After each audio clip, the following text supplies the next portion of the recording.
Acharya Astatarashita Shri Shrimati Hisavangam Nisi Bhaktivedanta Swami Srila Prabhupada Devam Vishnupada Brahmhamsa Prabhupada Acharya Astatarashita Shri Shrimati Hisavangam Bhakti Siddhanta Saraswati Goswami Maharaj Ki Jai Ananta Koti Vaishnava Vrinda Ki Jai Grantaraj Shrimadbhagavatam Ki Jai Hare Krishna Hare Krishna. Welcome to ISKCON Detroit morning Bhagavatam class. We are reading from Shrimadbhagavatam, Canto 1. We're in Chapter 7, and we'll be starting verse 6 today, studying verse 6 today. So before we start, we'll just sing a small prayer. Om Namo Bhagavate Vasudevaya. Om Namo Bhagavate Vasudevaya. Om Namo Bhagavate Vasudevaya. Om Namo Bhagavate Vasudevaya. Om Namo Bhagavate Vasudevaya. Om Namo Bhagavate Vasudevaya. Narayam Namaskritya.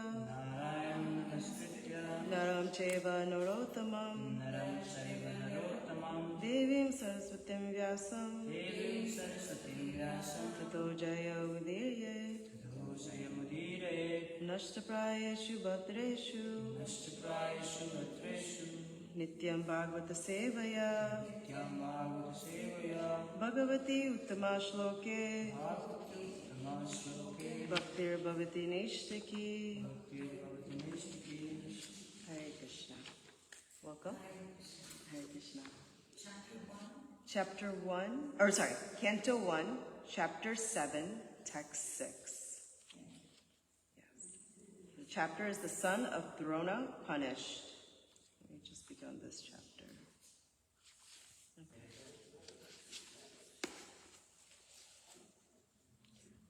Anartho pashyamam shakshad.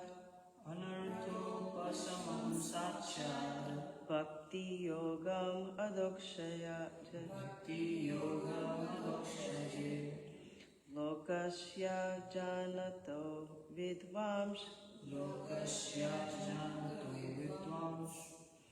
Chakre satvata samhitam. Chakre satvata samhitam. Anartho pashyamam shakshad. Anartho pasamam sakshad. Bhakti yogam adokshaje. Bhakti yogam adokshaje. Lokasya janato vidvams. Lokasya janato vidvams.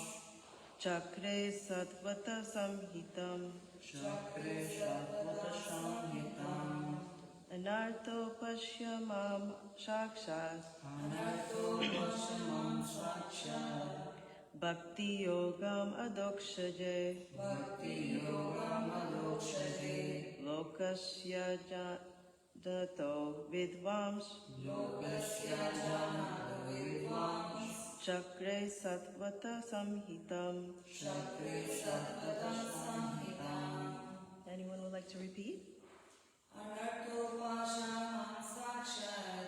Anartho pashyamam sakshad. Bhakti yogam adokshaje. Bhakti yogam adokshaje. Lokasya janato vidvams. Lokasya janato vidvams. Chakre satvata samhitam. Chakre satvata samhitam. Anartho pasamam sakshad. Anartho pashyamam sakshad. Bhakti yogam adokshaje. Bhakti yogam adokshaje. Lokasya janato vidvams. Lokasya janato vidvams. Chakre satvata samhitam. Chakre satvata samhitam. Word for word, please repeat. Anartha, things which are superfluous. Things which are superfluous. Upashamam, Upasama. mitigation. Mitigation. Shaksha, Saksha. directly. Bhakti yogam, Bhakti yoga. the linking process of devotional service. The process of devotional service. Adokshaje, Adokshaje. onto the transcendence. Unto the transcendence. Lokasya, Lokasya. of the general mass of men. Of the general mass of men. Ajanata, those who are unaware of,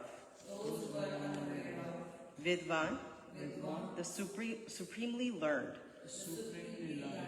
Chakre, compiled, Satvata, in relation with the supreme truth, Samhitam, Vedic literature. Translation and purport by His Divine Grace, A.C. Bhaktivedanta Swami Srila Prabhupada Ki Jai. Translation. The material miseries of the living entity, which are superfluous to him, can be directly mitigated by the linking process of devotional service. But the mass of people do not know this, and therefore the learned Vyasadeva compiled this Vedic literature, which is in relation to the supreme truth. Please repeat. The material miseries of the living entity, which are superfluous to him, can be directly mitigated by the linking process of devotional service. But the mass of people do not know this, and therefore the learned Vyasadeva compiled this Vedic literature, which is in relation to the supreme truth. Purport. Srila Vyasadeva saw the all-perfect personality of Godhead. This statement suggests that the complete unit of the personality of Godhead includes his part and parcels also. He saw, therefore, his different energies, namely the internal energy, the marginal energy, and the external energy. He also saw his different planetary portions and parts of the planetary portions, namely his different incarnations also, and he specifically observed the unwanted miseries of the conditioned souls who are bewildered by the external energy. And at last, he saw the remedial measure for the conditioned souls, namely the process of devotional service. It is a great transcendental science and begins with the process of hearing and chanting the name, fame, glories, etc. of the Supreme Personality of Godhead. Revival of the dormant affection or love of Godhead does not depend on the mechanical systems of hearing and chanting, but it solely and wholly depends on the causeless mercy of the Lord. When the Lord is fully satisfied with the sincere efforts of the devotee, he may endow him with his loving transcendental service. But even with the prescribed forms of hearing and chanting, there is at once mitigation of the superfluous and unwanted miseries of material existence. Such mitigation of material affection does not wait for development of transcendental knowledge. Rather, knowledge is dependent on devotional service for the ultimate realization of the supreme truth. Jai. Reading translation one more time. The material miseries of the living entity, which are superfluous to him, can be directly mitigated by the linking process of devotional service. But the mass of people do not know this, and therefore the learned Vyasadeva compiled this Vedic literature, which is in relation to the supreme truth.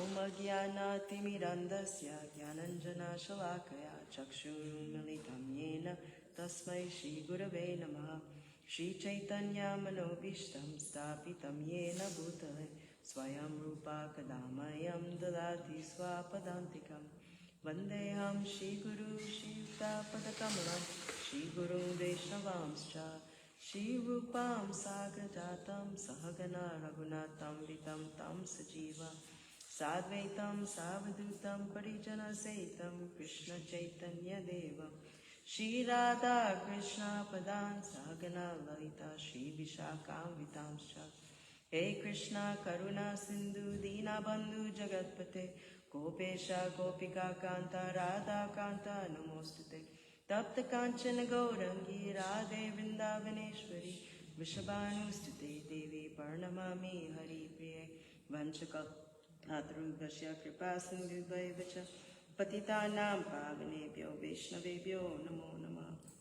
Namo Vishnupadaya Krishna Prastaya Bhutale Shrimati Bhaktivedanta Swami Iti Namine Namaste Saraswati Deve Gauravani Pracharine Nirvishesha Shunyavadi Pashata Deshatarine Jai Shri Krishna Chaitanya Prabhu Nityananda Shri Advaita Gadadara Shivasati Gaura Bhaktavinda Hare Krishna Krishna Krishna Hare Hare Hare Rama Rama Rama Hare Hare Hare Krishna. So, Canto 1, Chapter 7, Text 6. The material miseries of the living entity, which are superfluous to him, can be directly mitigated by the linking process of devotional service. But the mass of people do not know this, and therefore the learned Vyasadeva compiled this Vedic literature, which is in relation to the supreme truth.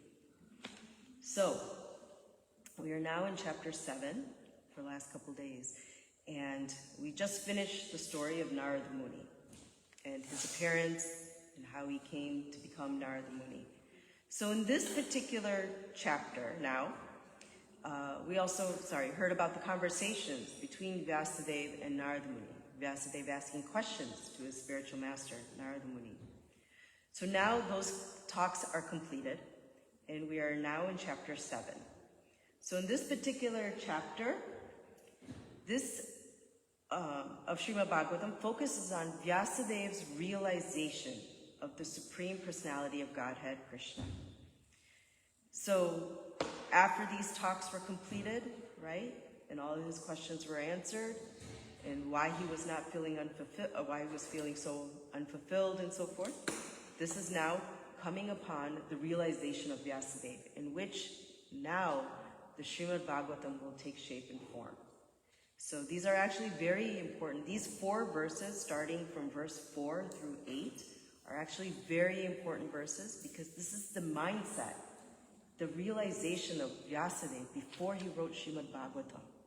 What was he thinking? How was he feeling? What was he realizing in these talks? So this is indicated in these 4 now verses. So we're in the middle, in verse 6. And so this decision to dedicate his life to devotional service, right? Why did he do that? This is what comes in these 4 verses. And after receiving this guidance from Narad, Vyasadeva retreats on the banks of the Saraswati River, right? And through focused meditation. So the first thing he does, he comes to this place and he starts to meditate. He recognizes Krishna as the ultimate object of love and devotion. And then ultimately, this is going to lead him to compose this Shrimadbhagavatam. So this is what is happening at this time. And this chapter emphasizes the materialistic miseries, right, that can be directly mitigated through this process of bhakti yoga. This is basically his realization. How important is devotional service? If we want to free ourselves from these material miseries, we must take to devotional service. And unfortunately, this path is not widely known to the masses. Srila Prabhupada so wonderfully came from India across the ocean, and worked so hard, traveled 14 times around this planet just to spread this message of Krishna consciousness, so that the masses would know. Many took to it, but there's much more work to be done, right? There's so many people out there in the world that can benefit from this philosophy. So, and as always, Srila Prabhupada knows best. And so he spoke about this particular verse on April 23rd in 1975 in Vrindavan. So I wanted to repeat basically what he has spoken. Jai Shri Shri Radha Kunti Hari Ki Jai, Shri Jagannath Baladev Subhadra Mai Ki Jai, Shri Nati Bhagwan Ki Jai, Gauri Nitai Ki Jai, Srila Prabhupada. Repeat what Srila Prabhupada has spoken in these particular verses, or about this particular verse. So he starts off with this, in this verse, in the last line, Satvata Samhitam. So Satvata means eternal, and Samhita means Vedic literature. So Vedic literature, Veda means knowledge. And there are two kinds of knowledge, right? We've learned about material knowledge and there's spiritual knowledge. So material knowledge means regarding the necessities of this body. So if we think about our material knowledge, what does it lead to? It leads to this particular body, right? Knowledge about this body. If we look at our education system, universities, schools, all kinds of things that are being taught in schools, it's simply imparting material knowledge. But material knowledge, as Srila Prabhupada has mentioned, is superfluous, right? Because the body is also superfluous. Every one of us, we know that this body is what? Temporary. It's not permanent. Right? This is almost like lesson 101 that we're learning today. So that this body is temporary, right? And we create certain types of situations. And we get a particular type of body, right? You're in a male body, you're in a female body, you might be in a frog's body, a bird, a tree, whatever it may be. And in that particular body, we either enjoy or we suffer. But Srila Prabhupada says, actually, there is no enjoyment. We are suffering. Today is extremely hot day. We have extreme heat warnings going on, right? And so we're running the air conditioning, we're running fans, trying to get relief from this misery. This is all bodily suffering, right? Our body is feeling hot and we're suffering, and so we want to cool down. Otherwise, there's no necessity for this fan or air conditioning. And we require light as another example, because without light, our eyes also suffer. We can't see. We won't be able to see the beautiful form of the Lord because our eyes are also material. So actually, our material knowledge, we have discovered this electricity just to counteract the sufferings of the material body. So Srila Prabhupada therefore calls this body in this particular verse, anartha. So anartha means things which are not required. So if we think about in our lives, what are the anarthas we have, right? Think about all the anarthas, right? So, but the anartha means things which are not required. So artha actually means which is required. So that's positive. But when we say anartha, means things that are not required or do not require, but unnecessarily imposed upon us. So that's why we're suffering. So let's think about this a little more.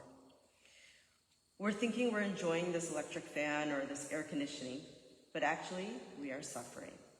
Therefore, the electric fan is required, or the air conditioning is required. So why is this electric fan required? It's because the body is anartha. It has created this situation, and the same electric fan or air conditioning will be trouble, if we think about it, or misery in the winter season. Anyone run a fan in the winter season? We turn the heat, the furnace, we crank it up, right? So the same body, the same fan or air conditioning, sometimes is very pleasing, and sometimes it is also very not pleasing, right? Or may cause misery. Therefore, Srila Prabhupada concludes that this body is anartha. It's not required, right? But people do not know that without this material body, we can exist. We can actually exist without this material body.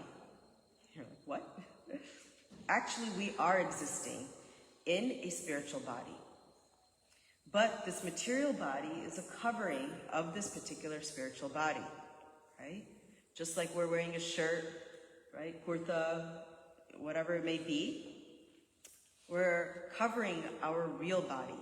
And so, similarly, the material body is covering the spiritual body. So we've got this spiritual body. So when a person comes to understand that this body is anartha, this material body, and it's unnecessarily being imposed on me, this is actually called knowledge. Srila Prabhupada calls this knowledge. To know that you are spirit, soul, and not this material body. This is what he calls, or what is called as Brahma Jigya, Brahma Gyan, knowledge. So in order to educate the people to understand this, right, that this is a basic principle in Vedic knowledge. I'm sure most of you who are sitting here today have heard this before, right? That we're not this body, we're spirit, soul. And I must actually find out the ultimate goal of this spiritual body, or this spirit soul. That is our purpose, right? To understand that we are at this body, we're spirit soul, and what is my purpose? So, some of the transcendentalists, they think that if the spirit soul is merged with the supreme soul, this is called Brahma-lin, to become one with Brahman, right? That this is the solution to anartha. So if we want to free from these unwanted things, we should just merge into the Brahman. This is what some people think, right? Artha means this body, and some of them, they think that with our spiritual body or spiritual vision, if we can just observe continuously the Supreme Spirit, the Paramatma, then that is also a solution to anartha. So one is saying that we merge, the other is saying that we think of the Paramatma all the time, constantly. But this is maybe a yogi, this is maybe a jnani, and there is also those that are with no knowledge, right?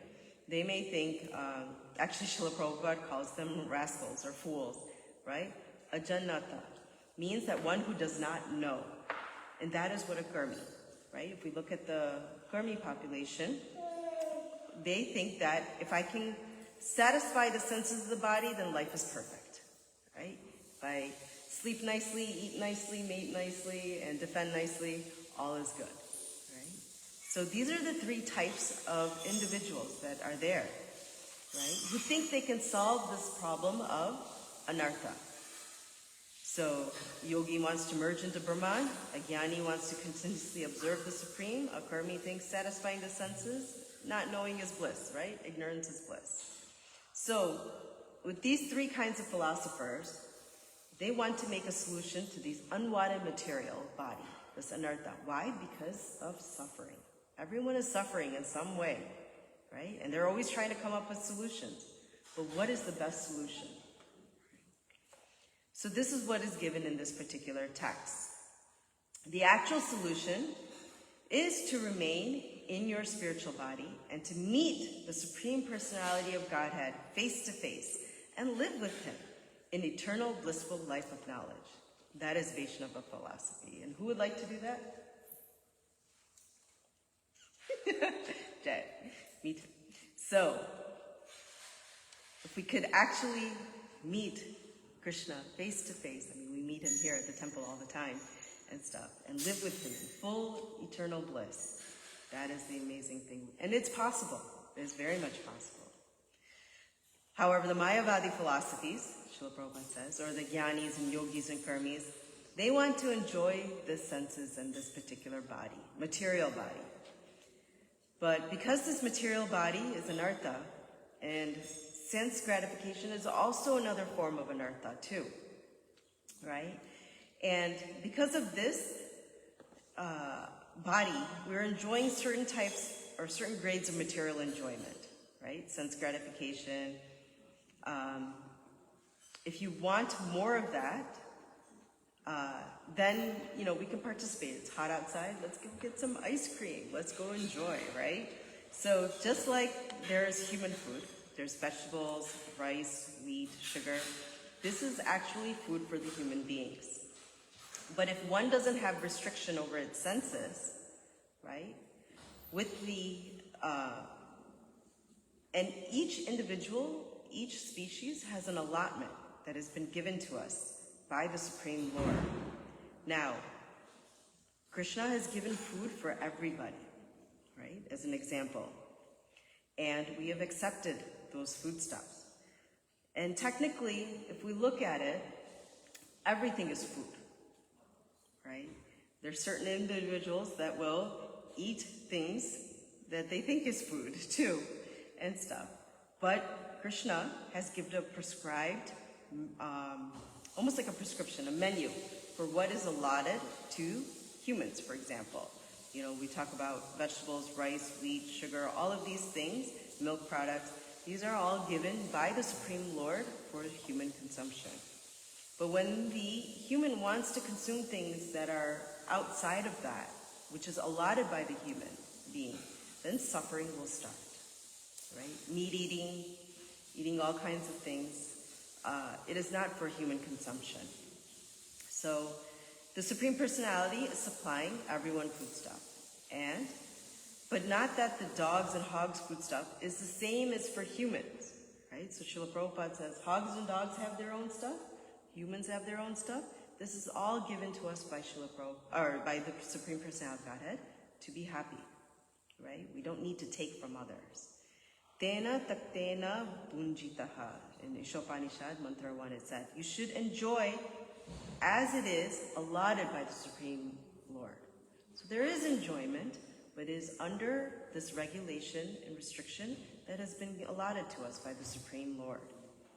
And if we transgress in this law, if we come and understand this, right, and we understand our constitutional position, you know, our anatomy is only made to accept certain things too, right? We just can't go and do everything and eat anything. If we eat like a dog, how would we feel?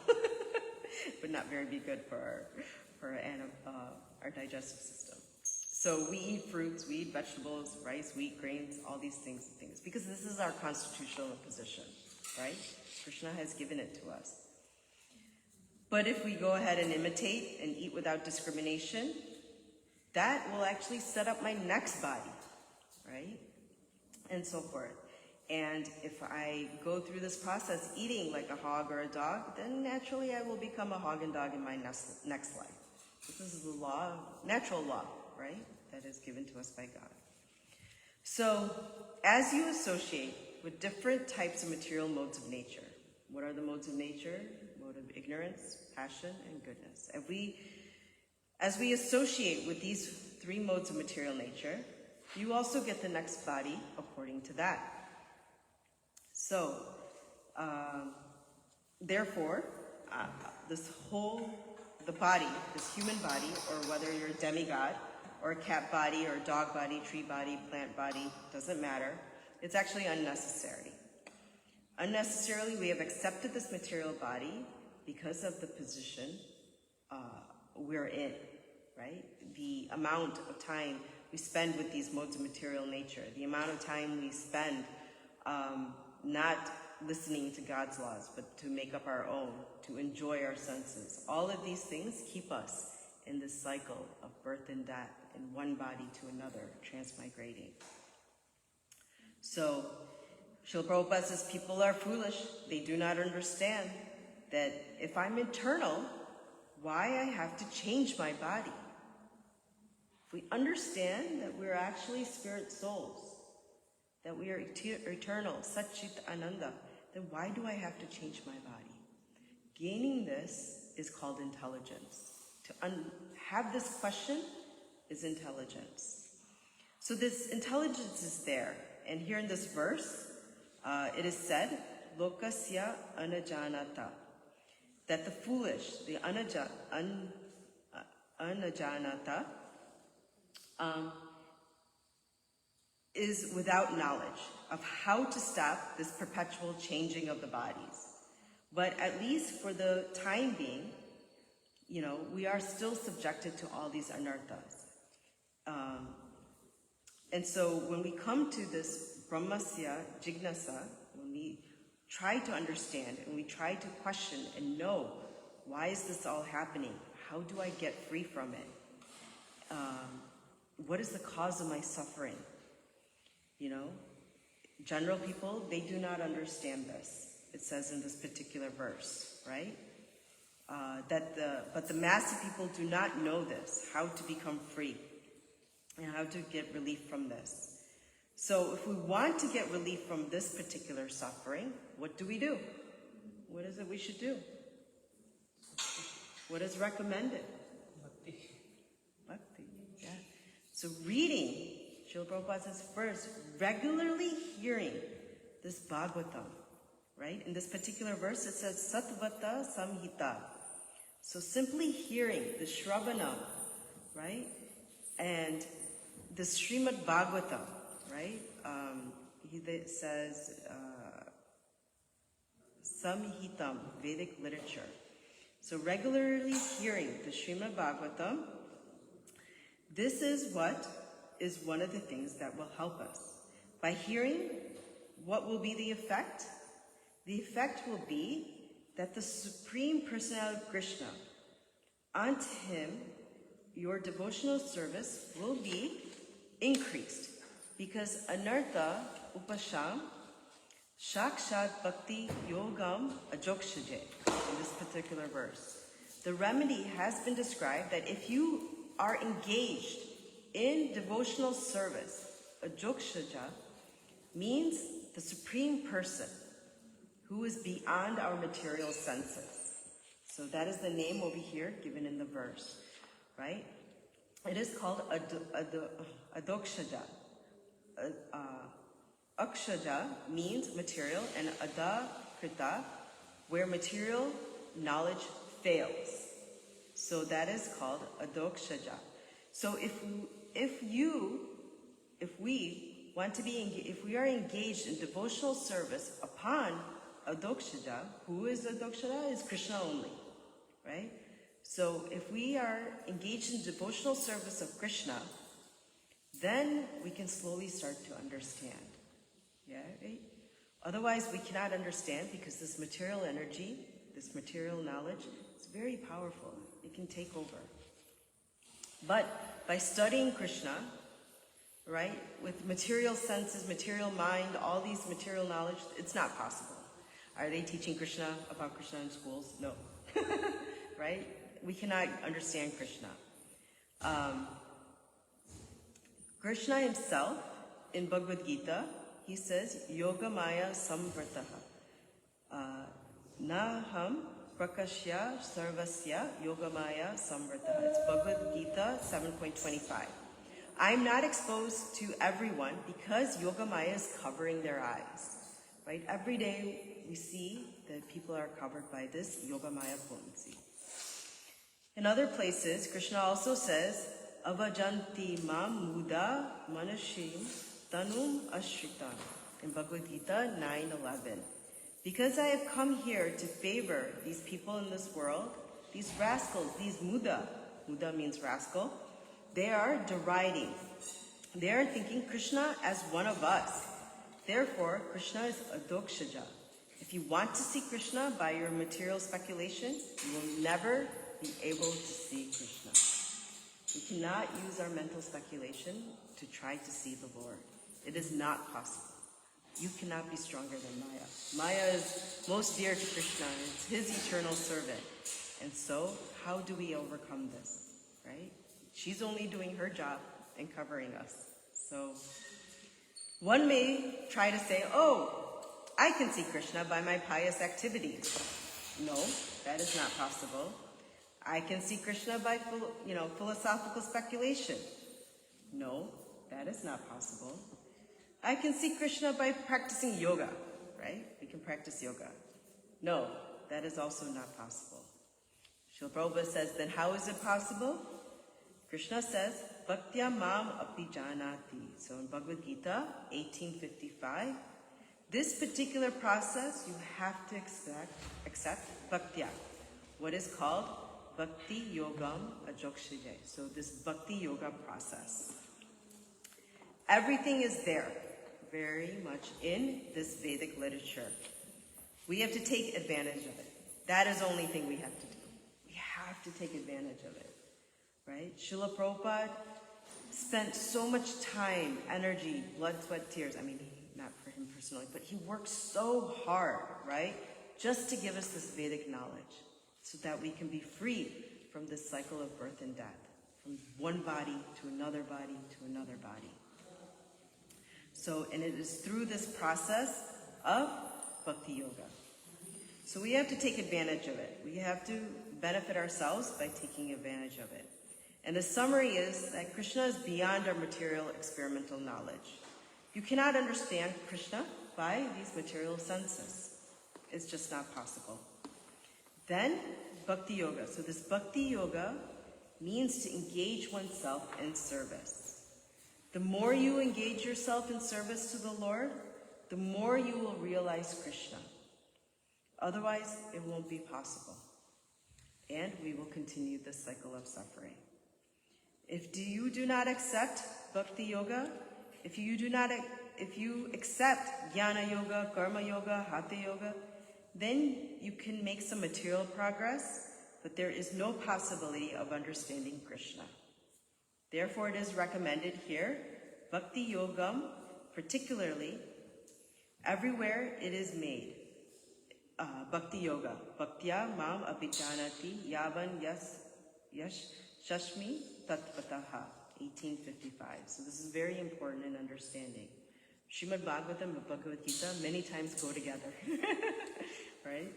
Because it's Krishna's words, right? And He is explaining to us.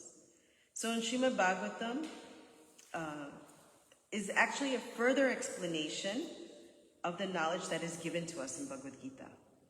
Right? Bhagavad Gita, Krishna and Arjuna are having their conversation, and then the Shrimadbhagavatam comes up now to further explain what are the lessons in Bhagavad Gita that are given to us.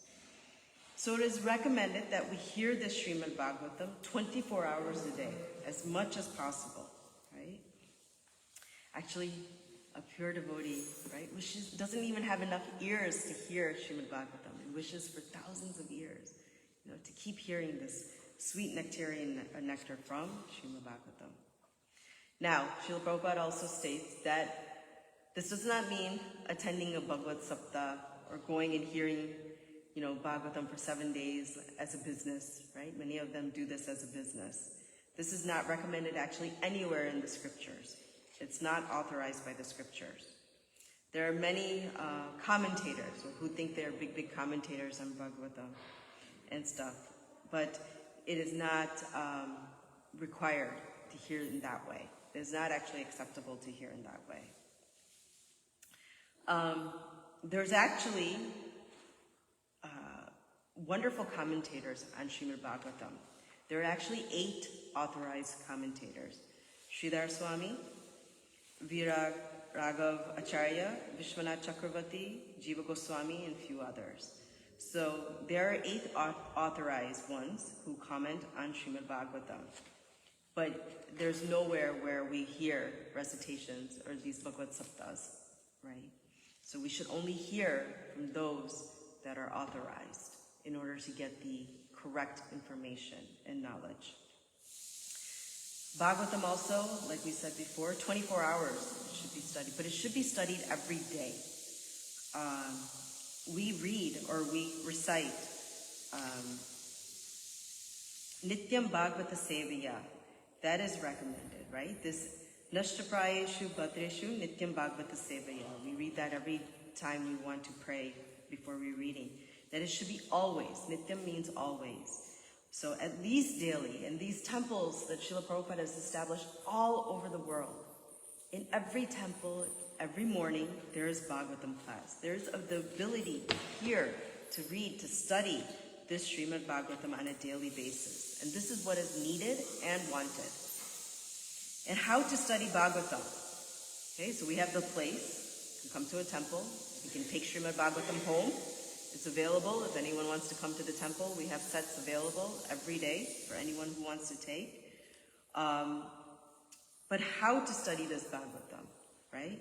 It should be studied without envy. If one has envy, right, it is very difficult to study Bhagavatam. Why so? So our enviness has begun from when we separated from Krishna, right? In our ordinary daily lives, we're envious. Unfortunately, that is why we're here in this material world.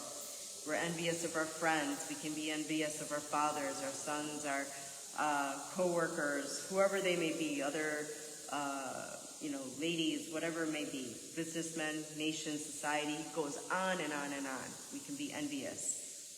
So why? Unfortunately, I have become envious. That is part of my anarthas. And it's unfortunately this material nature keeps us in this envious nature until we can come to this process of bhakti. So when one understands Krishna and becomes Krishna consciousness, he also becomes non-envious. He is on the path to getting rid of all this envy. The more we understand Krishna, the more we learn about him, the more non-envious we become, and the more we can understand this wonderful Vedic philosophy as well. And on top of that, Krishna also wants to become our friend, right? Krishna friends are non-envious. Envy does not exist like that in the spiritual world as it does here in this material world, right? So in Krishna conscious movement means we want to become friends of everyone. Actually, because everyone, what do we hear about in the beginning? Everyone is spirit soul. Everyone is part and parcel of Krishna. We are all friends, right? Even if I don't know you, you're my friend. And so forth. And that is the beautiful nature of this Krishna conscious process. Because we understand, we know that there are individuals out there that are suffering without Krishna consciousness. And as you can see in the Sankirtan process, Nityananda Prabhu, down to all the book distributors, they go door to door, city to city, village to village, right? Just to preach this Krishna conscious process. How much Srila Prabhupada preached day in and day out, never stopped, right? So, by the grace of Krishna, we're attracting the attention of many, many classes of men, intelligent class of men. Many people walk through our doors, right? To understand and to hear and to learn. So we have to continue this process and to become non-envious, or to not become envious. That is, to be envious, that's more of an animal nature, right? Dog, hogs, they can, be like that. But human nature is actually to be bara dukhi dukhi. We are very unhappy to see someone who is suffering in this material condition. So, our business is actually to awaken this Krishna conscious process, and the whole world will become happy, right? If we take to this process. So in this particular verse, anartam upashyamam shakshat bhakti yogam adokshaje lokesya ajanata.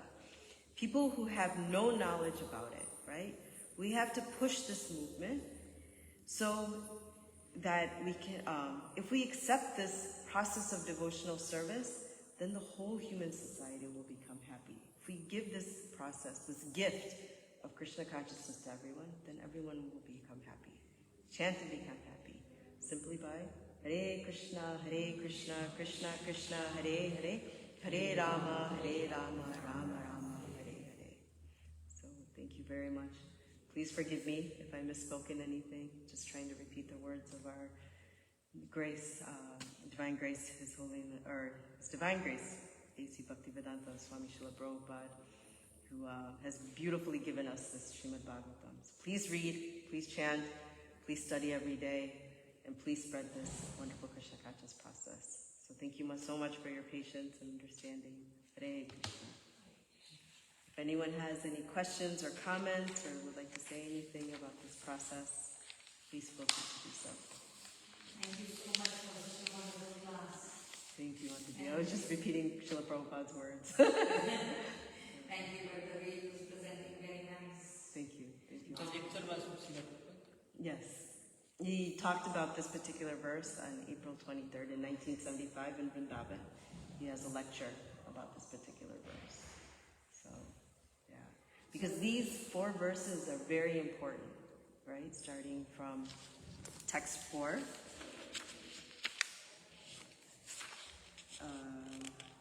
In that place, Srila Vyasadeva in his own ashram, so he's, sorry, not that one. Thus, fixing his mind, perfectly engaged into the linking in the devotional service without any tinge of materialism, and thus he saw the absolute personality of Godhead along with his external energy, which was under full control. So Vyasadeva experiences Krishna. He sees Krishna, right, in this meditation that he's doing on the Saraswati River. And then he sees the external energy the living entities. He sees everything. He sees the suffering of human society. And so, how to get over this material, some material suffering is through this yoga process, this bhakti yoga process. So this is like, these 4 verses are his meditation, right? It's the impetus of why he wants to write Shrimadbhagavatam. And it was the direction that was given to by him, the instructions given to him by his spiritual master, Narada Muni. So these 4 verses encompass the whole purpose of why does Srimad Bhagavatam. So that's why they're very important. That's why Srila Prabhupada spoke on these particular verses. Many, many lectures are on this particular verse. Hearing. Any other questions? I think kids camp is starting, so we'll end and take prasadam. So thank you so much. Grantaraj Srimad Bhagavatam ki jai, Srila Prabhupada ki jai, Ananta Koti Vaishnava ki jai. Hare Krishna.